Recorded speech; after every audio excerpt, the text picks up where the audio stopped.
అలాగే ఆయన ఆశీస్సుల కోసం నేను సార్ మొత్తం ఎన్టీఆర్ బయోపిక్ లో నటించడం ఎంతో గర్వంగా ఉందని కళ్యాణ్ రామ్ చెప్పారు. హరికృష్ణ పాత్రలో నటించేందుకు కొంచెం బరువు పెరిగానని చెప్పారు. విఖ్యాత నట సార్వభౌముని జీవిత గాథ ఎన్టీఆర్ బయోపిక్ ఎన్టీఆర్ కథానాయకుడిగా జనవరి 9న థియేటర్స్ లోకి రాబోతోంది. మరి ఎన్టీఆర్ గారి పెద్ద కొడుకుగా హరికృష్ణ గారి పాత్రను పోషించారు. హరికృష్ణ గారి సన్ కళ్యాణ్ రామ్ గారు ప్రస్తుతానికి మనతో ఉన్నారు. వారితో మాట్లాడదాం, సినిమా విశేషాల గురించి అడిగి తెలుసుకుందాం. చెప్పండి, మీ నాన్నగారి పాత్ర మీరు పోషిస్తున్నప్పుడు మీ ఫీలింగ్ ఎలా ఉంది?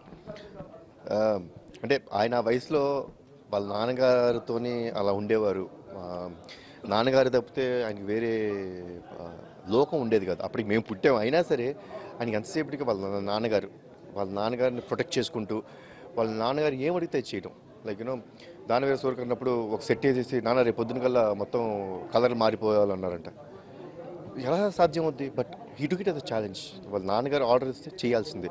So trying to play according to me one of the greatest sons role is really I'm very proud to do that. Okay, Balakrishna గారి దగ్గరుండి మీతో సినిమా చేయించారు అని మీరు చెప్తూ ఉన్నారు. ఎలాంటి సజెషన్స్ ఇచ్చారు మీకు? ఎందుకంటే బాలకృష్ణ గారు వాళ్ళ బ్రదర్ ని చాలా దగ్గర నుంచి చూశారు. సో మీరు ఆ క్యారెక్టర్ చేస్తున్నప్పుడు మీకు బాలకృష్ణ వారి దగ్గర నుండి ఎటువంటి సజెషన్స్ వచ్చాయి?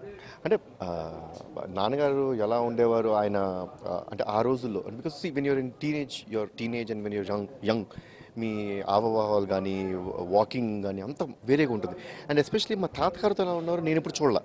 ఎందుకంటే నేను చూసే టైంకి ఇంకా తాతగారు చీఫ్ మినిస్టర్ అయిపోయి ఇంకా చాలా వేరే స్టేజ్లో ఉన్నారు. అండ్ మామూలుగా మేము వెళ్ళేవాళ్ళం, కలిసి వెళ్ళిపోయేవాళ్ళం అంతే. బట్ ఆ ఇంట్రాక్షన్ తక్కువ చూసాం.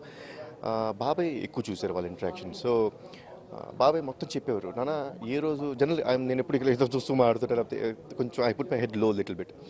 బట్ ఆయన చెప్పారు, నాన్న అలా చూడొద్దు, ముక్కు సూటిగా కళ్ళలో చూడు, అలా తలెత్తుకుని ఉండు. మీ నాన్నగారు అలా ఉండేవారు. ఎందుకంటే ఆయన ముక్కు సూటి మనిషి, ఎవరికి భయపడేవారు కాదు, నిజాయితీగా బతికిన వ్యక్తి.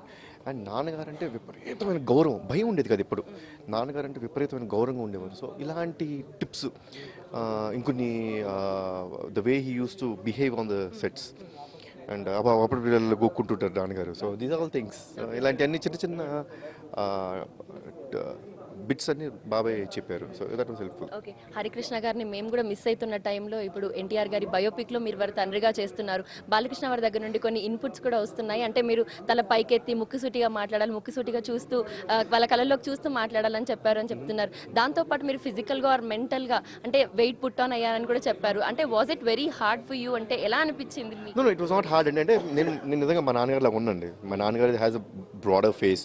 ఐ లుక్ మోర్ ఆఫ్ కొన్ని పోలికలు ఉంటాయి ఎందుకంటే, బట్ మై నాన్నగారు is more broader personality on a whole. So and నేను I was doing 118 film of mind. I was 75 kgs and my నాన్నగారు was always stout from the day one. లావుగా ఉండేవారు. So దానికోసం అని చెప్పి I had to stop my shooting for 2 months. Literally I stopped 118 shoot and I had to get into this role. So almost I increased 10 kgs, but సరిపోలేదు. So we need to put little cotton inside, so to make my face little big. So ఇలాంటివన్నీ చేయడం జరిగిందండి. Okay, మీ నాన్నగారి పాత్ర మీరు పోషించారు. ఇప్పుడు మీ పిల్లలు మిమ్మల్ని చూడబోతున్నారు వారి తాతగారి పాత్రలో. వాళ్ళ ఫీలింగ్ ఏంటి, ఏమంటుంటారు వాళ్ళు? దేర్ ఆల్ ఎక్సైటెడ్ అండి. బాబాయ్ ఏం చేశారంటే ఈ ఫిల్మ్లో వాళ్ళ మునిమనులు అందరూ కూడా పెట్టారు. లైక్ యూనో మా పిల్లలు కానీ, మా అన్నయ్య గారి పిల్లలు, మా కజిన్స్ అందరూ, every one acted in this film. So they were all very excited and they're all excited to go and watch themselves on the screen, and that too with such a legendary film. అంటే మీరు నాన్నగారు పాత్ర పోషించినప్పుడు ఏవైనా inputs తీసుకున్నారా? ఏదైనా homework చేశారా మీరు? లేదండి, హోంవర్క్ ఏం చేయలేదండి. I was literally skeptical about whether I would look like him. ఒక 6-7 సెషన్స్ జరిగినాయి. సో వన్ ఫైనల్ సెషన్ కృషి గారికి నచ్చింది, ఇది ఫైనల్ అండి అన్నారు. సరే ఏంటి సార్ ఫైనల్ అంటే, ఒకసారి ఫైనల్ అండి నాకు నచ్చింది, అంత విల్ ఫిక్స్ ఇట్ అన్నారు. So after that he went to the shoot. బాబాయ్కి చూపించిన తర్వాత బాబాయ్ ఫోన్ చేసి, నాన్న అచ్చు మా అన్నయ్యలాగా ఉన్నావు నువ్వు, good, you're looking very good అన్న తర్వాత I got the confidence and we went on to the sets. Yeah, మీకు ముందుగా కంగ్రాచులేషన్స్ చెప్తూ wishing you all the best for your movie. Thank you. Telugu ప్రేక్షకులతో పాటు ఎన్టీఆర్ గారి ఫ్యాన్స్ కి పండగ కాస్త ముందే వస్తుందని చెప్పాలి. Jan 9న ఎన్టీఆర్ గారి బయోపిక్ ఎన్టీఆర్ కథానాయకుడు రిలీజ్ అవబోతుంది. ఈ విశేషాలను గురించి ప్రమోషన్స్ లో భాగంగా కళ్యాణ్ రామ్ గారు మనతో షేర్ చేసుకున్నారు. కెమెరా పర్సన్ పంపపతితో సిరి, ABN ఆంధ్రజ్యోతి, బెంగళూరు.